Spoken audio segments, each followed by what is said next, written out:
So guys, আমি এই ভিডিওতে আলোচনা করব যারা মিউচুয়াল ফান্ড ইনভেস্টর রয়েছে তাদের পোর্টফোলিওতে কতগুলো মিউচুয়াল ফান্ড থাকা দরকার। তার সাথে আলোচনা করব মিউচুয়াল ফান্ডের কোন স্কিমে যাওয়া ভালো, কারণ অনেক মিউচুয়াল ফান্ডের স্কিম আছে, সব স্কিম ভালো নয়। তা আমি যে ফান্ড স্কিমগুলো নিয়ে আলোচনা করব সেগুলোতেই আপনারা ইনভেস্ট করার চেষ্টা করবেন সব সময়। তা প্রথমে বলে রাখি, ইন্ডেক্স ফান্ড। ইন্ডেক্স ফান্ড কি? নিফটি 50 ইন্ডেক্সকে কপি করে এই ইন্ডেক্স ফান্ড, খুব ভালো ফান্ড। আর large cap fund, large cap fund কি? যত লার্জ ক্যাপ স্টক আছে সেসব স্টকে ইনভেস্ট করে ফান্ড ম্যানেজার। আর নিয়ম হচ্ছে 80% ইকুইটি লার্জ ক্যাপেই করতে হবে ফান্ড ম্যানেজারকে। এবার বলি large and mid cap fund manager কাজ হলো 35 করে মিড ক্যাপ লার্জ ক্যাপ স্টকে ইনভেস্ট করতে হবে, এই ফান্ড ম্যানেজারের কাজ। এটা হচ্ছে লার্জ অ্যান্ড মিড ক্যাপের বললাম। এবার বলবো মাল্টি ক্যাপ। মাল্টি ক্যাপের ফান্ড ম্যানেজার কাজ কি? টোটাল 75% ইকুইটিতে ইনভেস্ট করতে হবে, 25% লার্জ ক্যাপে, 25% মিড ক্যাপে আর 25% স্মল ক্যাপে। এই ফান্ড ম্যানেজারের কাজ হচ্ছে মাল্টি ক্যাপে। এবার ফ্লেক্সিবল ক্যাপ কি? আর ফ্লেক্সিবলের কাজ হচ্ছে যত স্টক আছে নির্দ্বিধায়, যেমন স্মল ক্যাপ হোক মিড ক্যাপ হোক, সব স্টকে ইনভেস্ট করতে পারবে ফান্ড ম্যানেজার। টোটাল 65% ইকুইটিতে ইনভেস্ট করতে পারবে ফান্ড ম্যানেজার। আর স্মল ক্যাপে কি? স্মল ক্যাপ হচ্ছে ফান্ড ম্যানেজার স্মল যত স্টক আছে, স্মল ক্যাপ স্টক আছে স্মল ক্যাটাগরি, সেসব স্মল ক্যাপ স্টকে ইনভেস্ট করতে পারবে ফান্ড ম্যানেজার। টোটাল 65%। এই নিয়ে বললাম আপনাদেরকে। এবার বলি আরও ফান্ড আছে কন্ট্রা ফান্ড। এই কন্ট্রা ফান্ডটা সম্বন্ধে আমি আমার ভিডিওতে বলে দিয়েছি, ওটাতে ইনভেস্ট করতে পারেন, খুব ভালো। আর এই সেক্টোরিয়াল ফান্ড বলতে টেকনোলজি ফান্ড আছে, পিইউসি ফান্ড আছে, এগুলোতে একদম যাবেন না। কারণ পিইউসি ফান্ড যখন সরকারের পলিসির ওপর নির্ভর করে, সরকার যখন যে পলিসিটা নির্ধারণ করবে তখন সে সেম বুঝে দৌড়াবে স্টকগুলো, তখন এই ফান্ডগুলো দৌড়াবে। আর এনএভিটা তখন বাড়বে, কারণ সরকারের স্টকগুলো অনেক দিন যখন পড়ে তো থাকে, তো পড়েই থাকে, ওঠার নাম নেই। তার জন্য বলবো পিইউসি যত ধরনের ফান্ড আসবে সেগুলোতে ইনভেস্ট করবে না। ডিফেন্সও তাই বলবো, কারণ এখন ডিফেন্স ভালো আছে, আবার 2 বছর জন্য ডিফেন্স একদম শুয়ে পড়েছে স্টকগুলো, তখন এই ফান্ডগুলো শুয়ে পড়বে। তখন এই যে কিছুদিন আমি আগের ভিডিওতে বললাম যে এখন ডিফেন্স স্টকগুলো দৌড়াচ্ছে, শুনেছে খুব তাড়াতাড়ি এনএভিটা বেড়ে গেছে, সব গিয়ে হুড়মুড়ি গিয়ে ঢুকেছে। তা এখন অনেকেই লসে চলে গেছে। তা এখন বুঝছে তারা যে কেন হুটহাট করে ডিসিশন নিলাম। এর জন্য বললাম এইসব জায়গায় ইনভেস্ট করবেন না। আর আমি যেটা বললাম, index fund, large cap fund, large and mid cap fund, multi cap fund, flexible cap fund আর স্মল ক্যাপ ফান্ড, এগুলোতে ইনভেস্ট করবেন। আর আমার তো সবথেকে প্রিয় লাগে মিড ক্যাপ ফান্ড বা ফ্লেক্সিবল ক্যাপ ফান্ড আর স্মল ক্যাপ ফান্ড। কারণ হচ্ছে স্মল ক্যাপে স্টকগুলো, কারণ এই স্টকে মানে যা হয়ে থাকে মানে বলার না, এক একটা কমের মধ্যে স্টকে মনে করো যে স্টকগুলো স্মল ক্যাপের ফান্ডের কথাই বলছি, যে স্টকগুলো মনে করেন 500 টাকা, ও এমন দমখম রাখে যে 1 বছরের মধ্যে 500 টাকা যে স্টকটা, ওটা 1 বছরের মধ্যে 3 গুণ করে দেওয়ার ক্ষমতা রাখে, সেরকম স্টক এগুলো স্মল ক্যাপ মানে স্মল স্টকগুলো। তাই স্মল ক্যাপে এই ধরনের স্টকে ইনভেস্ট করে। আর যে কোম্পানিগুলো ছোট।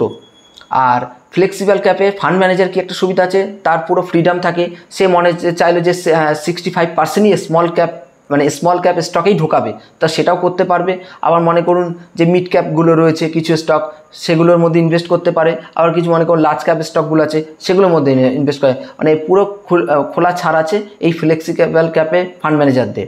আর মাল্টি ক্যাপ ফান্ডটা কি, একটু রেস্ট্রিকশান আছে, ওই 25% লার্জ ক্যাপে দিতে হবে, 25% মিড ক্যাপে দিতে হবে, 25% স্মল ক্যাপে, এরকম পার্ট করে যেতে হবে। তার জন্য আমি তো মনে করি সবসময় ভালো এই মিড ক্যাপ ভালো, নালে এই ফ্লেক্সিবল ক্যাপ ভালো, না হলে লার্জ অ্যান্ড মিড ক্যাপ ভালো, না স্মল ক্যাপ ভালো। আর এর জন্য বলি সবসময় আপনারা ফান্ড যখন চুজ করবেন তখন ফান্ড হাউসটাও দেখবেন, সাথে তার সাথে ফান্ড ম্যানেজারগুলো দেখবেন। কারণ ফান্ড ম্যানেজার সময় অনেক কিছু ফান্ড ম্যানেজারের উপর নির্ভর করে অনেক কিছু, কারণ ফান্ড ম্যানেজার সব স্টক পিক করে, তা ওনার হাতে সব কিছু থাকে। তা এর জন্যই বলা সবসময় এই যে ফান্ডগুলো আমি বললাম এই ফান্ডগুলোর মধ্যে ইনভেস্ট করবেন, তাহলে আপনাদের টেনশন থাকবে না। কারণ অনেক এখন যত দিন যাবে, দেখুন ফান্ড হাউসগুলো যত দিন যাবে তত মানে একটা চোখে ধাঁধা দেওয়ার জন্য অনেক কিছু স্কিম আসবে, অনেক কিছু বার করতে থাকবে, এনএফও আসবে। তার জন্য আপনারা সাবধান। তা যেসব এনএফওগুলো দেখবেন যে লার্জ ক্যাপ মিড ক্যাপে আসছে বা মাল্টি ক্যাপে আসছে, ফ্লেক্সিবল ক্যাপে আসছে, স্মল ক্যাপে আসছে, ইন্ডেক্সে আসছে, সেসব এনএফওতে নিন না, কোনো অসুবিধা নেই, খুব ভালো। আর যেটা বলি সবসময় পোর্টফোলিওতে একগুচ্ছ ফান্ড রাখবেন না, বারবার আমি বললাম, কারণ আমি চাই না যে কোনো নতুন ইনভেস্টার হোক, কোনো ইনভেস্টার লস খাক, কারণ একগুচ্ছ ফান্ড দিলে আপনাদেরকেই পস্তাতে হবে। এর জন্য বলা এক গাদা ফান্ড নেবেন না। যদি মনে করুন আপনি ফ্লেক্সিবল ক্যাপ ফান্ড নিলেন, স্মল ক্যাপ নিলেন, আর একটা লার্জ অ্যান্ড মিড ক্যাপ নিয়ে রেখে দিলেন, হয়ে গেল। নাহলে আপনি ইন্ডেক্স ফান্ড নিলেন একটা, আর মাল্টি ক্যাপ নিলেন, আর একটা স্মল ক্যাপ নিলেন, এরকম 3-4টে, মানে এমনভাবে করবেন যাতে সব দিকেই ডিভাইডেশন থাকে, কোনো রকম অসুবিধা না হয়। কারণ লার্জ ক্যাপও আপনার থাকলো, মিড ক্যাপও থাকলো, আবার স্মল ক্যাপও। কারণ স্মল ক্যাপ টাকা গ্রোথ করতে কাজ করে বেশি। আমি তো মনে করি স্মল ক্যাপে ইনভেস্ট করা বেশি ভালো। আমি তো যেমন স্মল ক্যাপে আছি SBIতে, আমি তো ওখানেই পড়ে আছি। আমি জানি আমার একটা এম আছে, আমি সেই এমের উদ্দেশ্যেই আমি যাব, এটাই হচ্ছে আমার কথা। আর সবথেকে আর যারা ওই যে কি আমাকে বললাম না আগের ভিডিওতে, বললাম না আমাকে মেল করেছে দুজন, তাই একজন তো না বুঝে কোন ব্লগারের কথা শুনেছে, গাদাগুচ্ছ ফান্ড নিয়ে রেখে দিয়েছে, sectorial fund, defence fund, PSU, liquid ডেপ্ট ফান্ড, এগুলো নিয়ে একাকার একটা খিচুড়ি বানিয়ে রেখেছে, সে এখন পস্তাচ্ছে। তা আমি বারবার বলবো, দেখুন আমি তো বারবার করে বলেছি আমি সাধারণ মানুষের জন্য করতে চাই, কারণ নতুন যারা ইনভেস্টার তাদের কোনো রকম পস্তাতে না হয়। কারণ অনেকেই জানে না যে এর মধ্যে অনেক চালাকি থাকে, অনেক রকম চালাকি থাকে যেসব ব্লগারদের। কিছু ব্লগার, সব তো না, কিছু ব্লগার আছে তারা এজেন্সি মারফত টাকা পায়। তারপর এরপরে আমি আরেকটা ভিডিও করব, দেখুন প্রমোটাররা কত যে দুষ্টু হতে পারে, আমি পরে আরেকটা ভিডিওতে আমি আলোচনা করব। এটা যে কীরকমভাবে রিটেল ইনভেস্টারদের বার করে দিতে চায়, এটা নিয়ে আমি আবার একটা ভিডিও করব।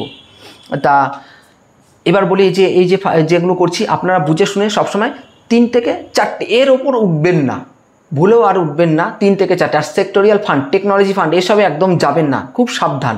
টেকনোলজি ফান্ড এখন চলছে ভালো, পরে আবার 2-3-4 বছর শুয়েই থাকবে, তখন দেখবেন NAV আর বাড়তেই চাইছে না, কিছু হচ্ছে না, আবার যখন দৌড়াবে তো খুব দৌড়াবে। এই জন্য খুব সাবধান। আর স্মল ক্যাপ স্টকগুলো কি, মানে যে ফান্ড ম্যানেজার তাকে খুব সাবধানে চুজ করে, সে জানে যে এই একটা দমকম ক্ষমতা আছে স্টকটা, সেই বুঝে ফান্ড ম্যানেজার ওই স্মল ক্যাপ স্টকগুলোতে ইনভেস্ট করে, স্মল ক্যাপ ফান্ডের জন্য।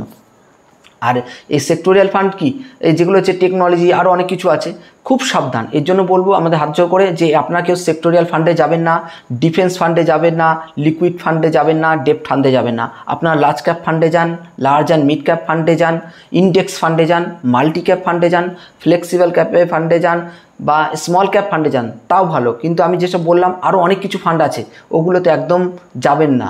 ব্যালেন্স অ্যাডভান্সেড ফান্ড, অনেক রকম সমস্যা আছে, তাই এগুলোতে না যাওয়াই ভালো।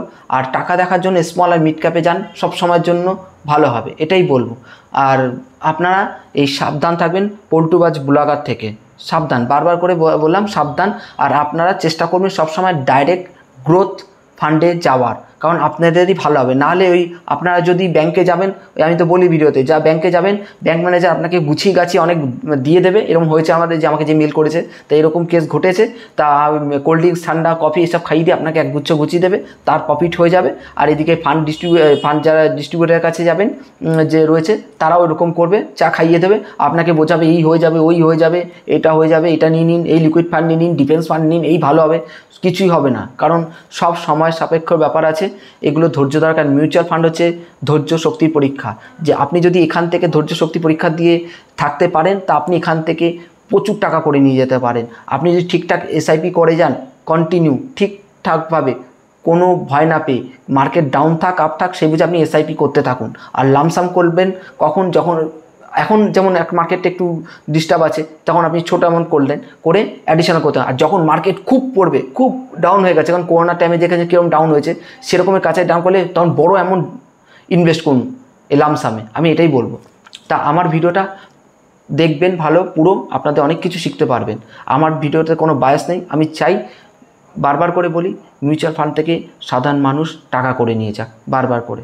আর কারণ আমি বায়াস নেই, বারবার করে বলছি। অসংখ্য ধন্যবাদ, নমস্কার।